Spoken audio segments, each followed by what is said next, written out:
नमस्कार विद्यार्थी मित्र, मी आहे संजय सोनार, कला शिक्षक, विद्यापीठ हायस्कूल कोल्हापूर. इयत्ता 9वीच्या जलसुरक्षा विषयामध्ये पहिल्या प्रकरणात आपणा सर्वांचं हार्दिक स्वागत आहे. पहिलं प्रकरण आहे जलचक्र. मित्रांनो, या पृथ्वीवरचं जे पाणी आहे हे पृष्ठभागाच्या 71% इतकं पाणी या पृथ्वीवर अस्तित्वात आहे. अर्थात हे पाणी विविध स्वरूपामध्ये आहे. गोड्या पाण्याच्या स्वरूपात आहे, खाऱ्या पाण्याच्या स्वरूपात आहे, बर्फाच्या रूपात आहे, बाष्पाच्या रूपात आहे. असं विविध प्रकारामध्ये पाणी या पृथ्वीवर अस्तित्वात आहे.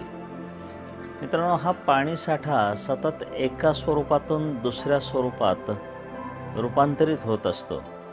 म्हणजेच नद्यांमधून पाणी महासागराकडे जातं. महासागरातील पाणी सूर्याच्या उष्णतेनं त्याचं बाष्पीभवन होतं. बाष्पीभवन झाल्यानंतर पुन्हा त्याचे ढग तयार होतात. ढगातून पुन्हा पावसाच्या रूपामध्ये जमिनीवर पाणी पडतं आणि हे जमिनीवर पडलेलं पाणी जमिनीमध्ये मुरतं, वाहतं जमिनीवरनं. पुन्हा नदी, तळे, ओढे, नाले याच्यामध्ये ते समाविष्ट होतं आणि याच्यावरनं पाणी वाहत जाऊन जिरलेलं पाणी जे असतं ते खाली त्याला आपण भूजल असं म्हणतो, ते जाऊन सागराला मिळतं.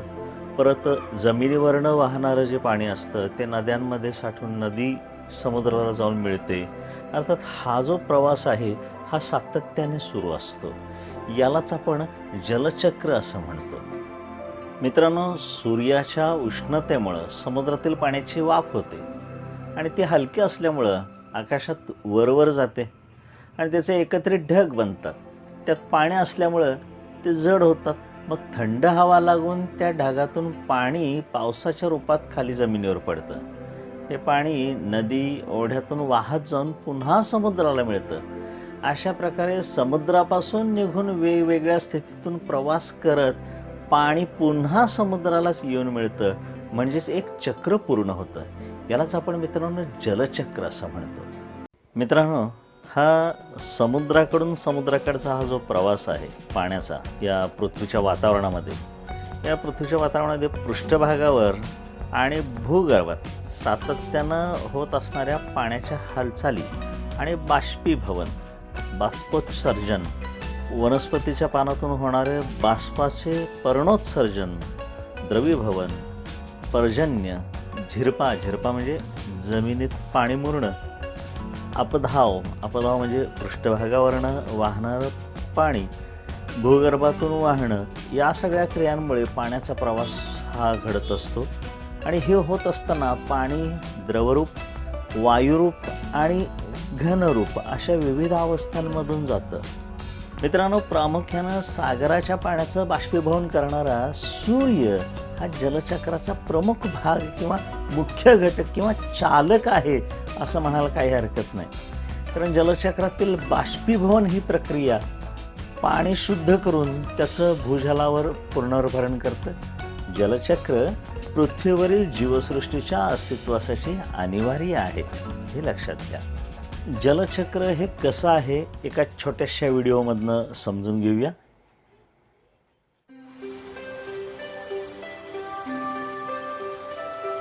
जल निरंतर पृथ्वी की सतह से वायुमंडल में और वायुमंडल से वापस पृथ्वी की सतह में घूमता रहता है. जल की इस चक्रीय गतिविधि को जल चक्र कहा जाता है.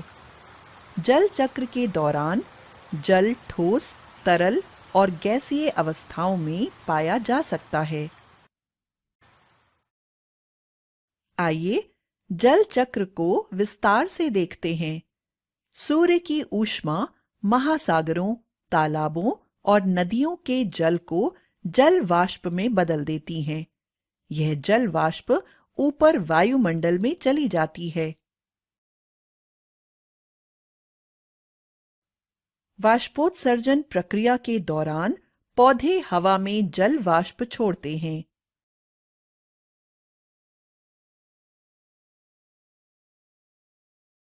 वाष्पीकरण और वाष्पोत्सर्जन द्वारा बनी जल वाष्प ऊंचाई पर जाने पर कम तापमान के कारण संघनित हो जाती है और बादलों का निर्माण करती है. जब बादलों में एकत्र जल की बूंदें बहुत बड़ी और भारी हो जाती हैं, वे वर्षा, बर्फ या ओले के रूप में पृथ्वी की सतह पर गिरने लगती हैं। बरसने की इस प्रक्रिया को अवक्षेपण कहा जाता है। वर्षा का कुछ जल भूमि में चला जाता है और भूमिगत जल का हिस्सा बन जाता है। हालांकि वर्षा का अधिकतर जल भूमि की सतह के ऊपर बहता है और तालाबों, नदियों और अंततः महासागरों में चला जाता है। यहाँ से जल चक्र दोबारा आरंभ हो जाता है। जल चक्र को समझते समय आपने जल की 3 अवस्थाओं को देखा होगा। महासागरों, तालाबों और नदियों में जल तरल अवस्था में पाया जा सकता है। वाष्पीकरण और वाष्पोत्सर्जन में उत्पन्न जल वाष्प जल की गैसीय अवस्था दर्शाती है। अवक्षेपण के दौरान बनने वाली बर्फ जल की ठोस अवस्था का प्रतिनिधित्व करती है, जो बर्फ की चोटियों और हिमनदों पर जमा हो सकती है। आता मित्रांनो, या जलचक्राची एक छोटीशी रंगीत आकृती तुम्ही तुमच्या वहीमध्ये काढण्याचा प्रयत्न करायचा आहे। मित्रांनो, पाऊस पडणं ही एक मोठी गमतशीर प्रक्रिया आहे। कसं घडतं पहा, समुद्राच्या पाण्याची वाफ होते म्हणजे काय होते, बाष्प तयार होतं। ते सूर्याच्या किरणांमुळे पाण्याचा पृष्ठभाग तापतो आणि त्या पाण्याच्या कणांचं रूपांतर वाफेमध्ये होतं, बाष्पात रूपांतर होतं। अर्थात हे बाष्प हलकी असल्यामुळं हवेत तरंगत वर जायला लागते आणि वर गेल्यानंतर, आकाशामध्ये वर गेल्यानंतर तिला थंड हवा लागते। हवेमध्ये बारीक बारीक असे धुलीकण सुद्धा असतात। ही बाष्प आणि धुलीकण वर आकाशामध्ये एकत्र होतात, त्यांचे छोटे छोटे कण तयार होतात, थेंब तयार होतात आणि हे सगळे कण एकत्र येऊन त्याच्यातून ढगाची निर्मिती होते। अर्थात हे ढग तयार झाल्यानंतर हे ढग असे वर जायला लागले असतं, कारण जमिनीचं तापमान असतं, त्या तापमानामुळं गरम हवा जमिनीकडून वरच्या दिशेला जात असते आणि ह्या ढगांना वर उंच नेण्याचं काम ही गरम हवा करत असते। हे ढग जसे जसे उंच वर जातील तसं तसं वर हवेतलं तापमान, म्हणजे आपण जसं जसं वर जाऊ तसं तसं तापमान कमी होतं बरं का। आपण खूप उंचीवर गेलो तर त्या ठिकाणी प्रचंड थंडी आपल्याला आढळून येईल। यासाठीच तुमच्या लक्षात येते का बघा, पर्वताच्या शिखरांवर अत्यंत थंड असं वातावरण असतं का, तर जमिनी पृष्ठापासून, भूपृष्ठापासून ते अतिशय उंचीवर असतात, त्या ठिकाणी वातावरण अत्यंत थंड असतं। आता हे ढग ज्या वेळेला वरच्या बाजूला असे जातात त्यावेळेला त्यांना गारवा लागतो आणि हा गारवा जर का तापमान 0 सेंटीग्रेडपेक्षाही कमी असेल तापमान, तर त्या पाण्याच्या कणांचं रूपांतर हिमकणांमध्ये होतं। हिमकण म्हणजे बर्फाच्या कणांमध्ये रूपांतर होतं आणि हे कण त्यांचं वजन वाढल्यामुळे हे खाली पुन्हा यायला लागतात। हे सगळे एकत्र येतात कण आणि हे खाली यायला लागतात। त्यालाच आपण हिमवर्षाव असं म्हणतो किंवा गारपीट म्हणतो बघा। गारा पडतात ज्या काही वेळेला, बऱ्याच वेळा ढिगभर आपण गारा वेचतो, अशा त्या गारा कशा तयार होतात, तर हे धुलीकण आणि पाण्याचे कण असे एकत्र येतात आणि 0 सेंटीग्रेडपेक्षा तापमान जर का तिथे कमी असेल तर त्याची गोठण प्रक्रिया होते आणि तेच पाण्याचे थेंब बर्फाच्या स्वरूपामध्ये खाली येतात। जर का अधिक तापमान कमी झालेलं असेल, खूप तापमान कमी झालेलं असेल, तर मात्र शुद्ध हिमवर्षाव त्या ठिकाणी व्हायला लागतो। मित्रांनो, हवेतील किंवा वातावरणातील बाष्पाचं तापमान कमी झाल्यामुळं त्याचं पुन्हा जलकणांमध्ये रूपांतर होतं। अर्थात ह्या क्रियेला आपण सांद्रीभवन किंवा संघनन असं म्हणतो। पर्जन्यवृष्टी म्हणजे काय समजून घेऊया मित्रांनो। ढगामधील आकारानं मोठे असलेले जलकण हवेमध्ये तरंगू शकत नाहीत आणि मग ते पावसाच्या स्वरूपामध्ये त्यांची वृष्टी होती। म्हणजे ढगातून जमिनीकडे द्रवरूपात किंवा घनरूपात होणाऱ्या पाण्याच्या वर्षावाला आपण वृष्टी म्हणतो। वृष्टीचे प्रकार किती आहेत बघा. हिमवर्षाव एक प्रकार आहे आणि गारपीट एक प्रकार आहे. म्हणजे कसं तर हवेचं तापमान गोठणबिंदूच्या खाली गेल्यास बाष्पाचं थेट हिमकणांमध्ये रूपांतर होतं आणि हे घन स्वरूपामध्ये त्याची वृष्टी होते, त्याला आपण हिमवृष्टी म्हणतो. आणि गारपीट म्हणजे काय, गारांच्या वृष्टीला गारपीट असं म्हणतो आपण. तर आपल्या भारतीय उपखंडात जो पाऊस पडतो ना त्याला आपण मान्सून असं म्हणतो.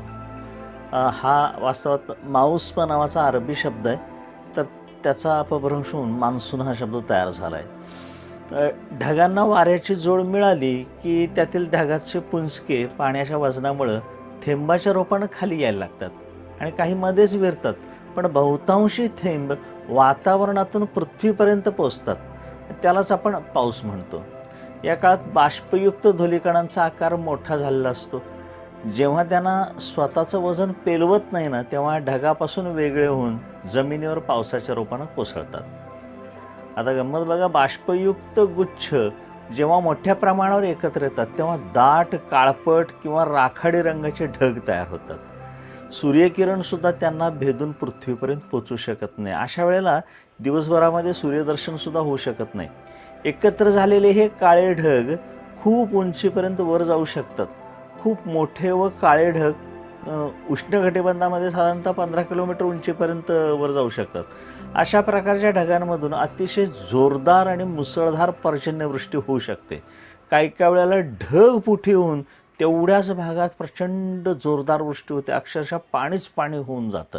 हा व्हिडिओ ऑस्ट्रिया लेकवरचा आहे. फोटोग्राफर पीटर मेयरने हा ढगफुटीचा व्हिडिओ आपल्या कॅमेऱ्यामध्ये कैद केलाय.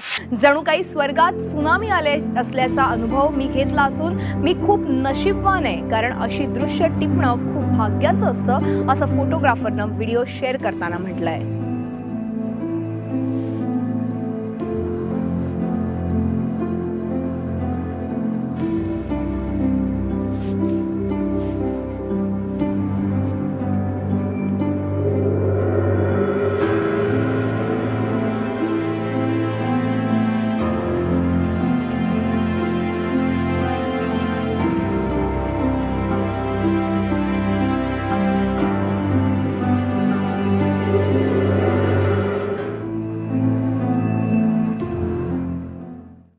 मित्रांनो, पाण्याचा प्रवास कसा आहे माहिती आहे?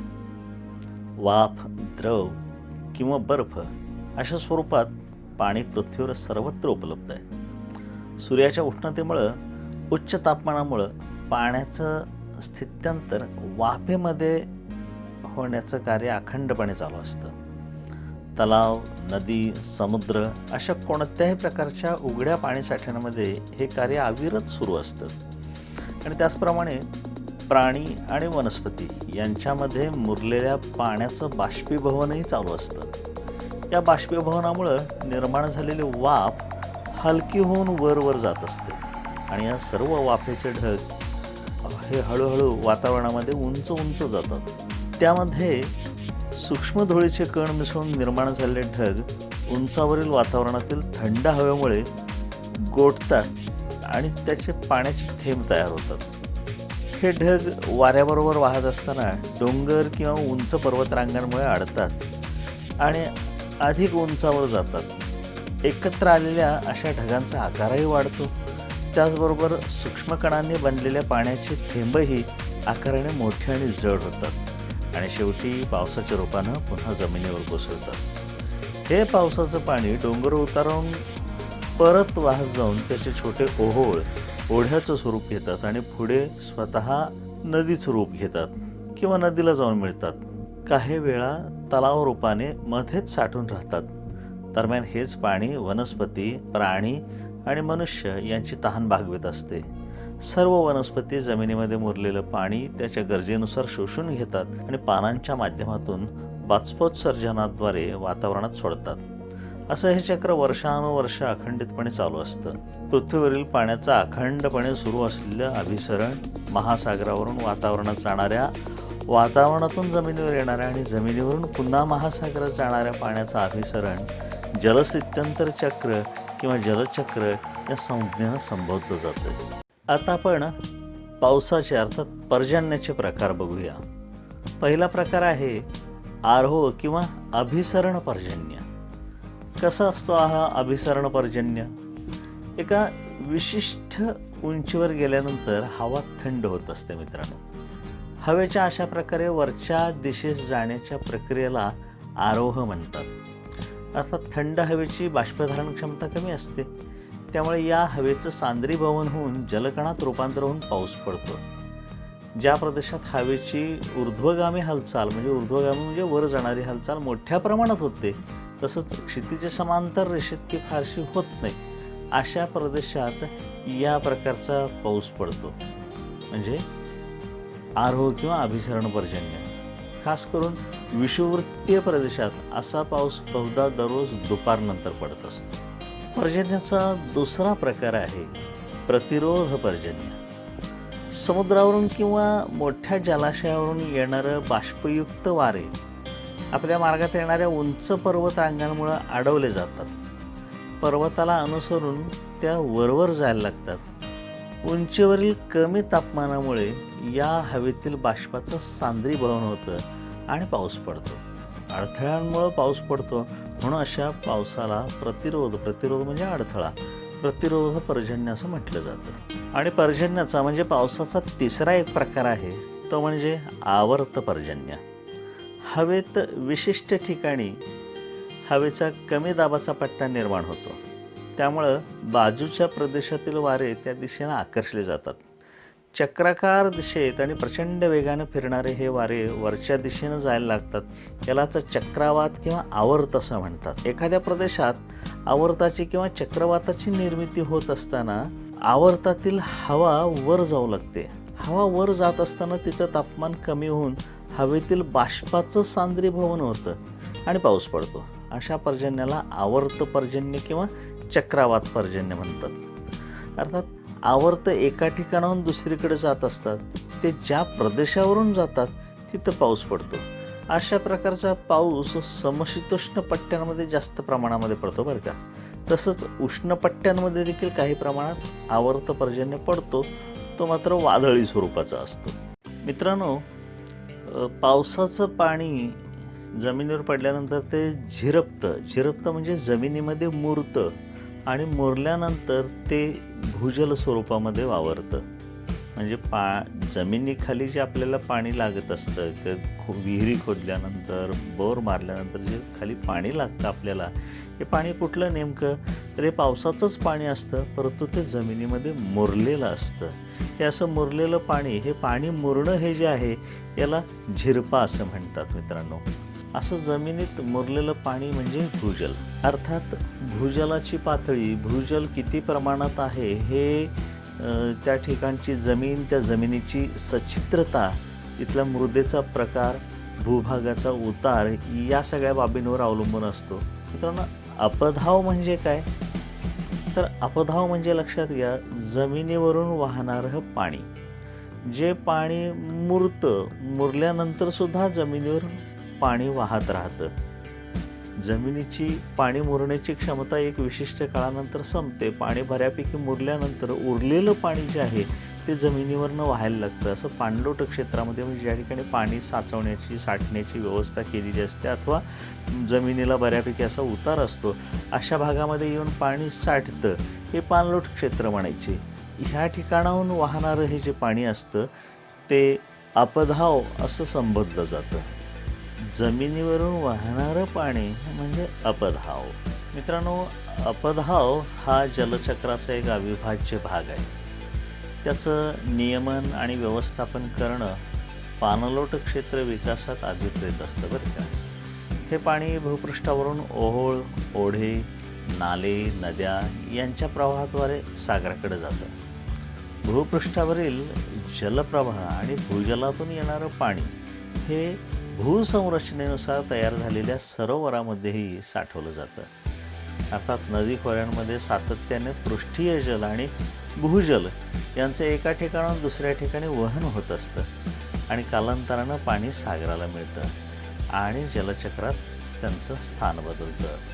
ही पाण्याची साखळी, हे असं पाणी फिरत राहतं. मित्रांनो, पाण्याचं हे जे फिरणं आहे निसर्गाच्या ह्या चक्रामध्ये, समुद्रातून पुन्हा बाष्प स्वरूपात ढगात, ढगातून पुन्हा जमिनीवर आणि जमिनीवरून पुन्हा समुद्राकडे, हे जे सगळे चक्र आहे मित्रांनो, हे आहे जलचक्र.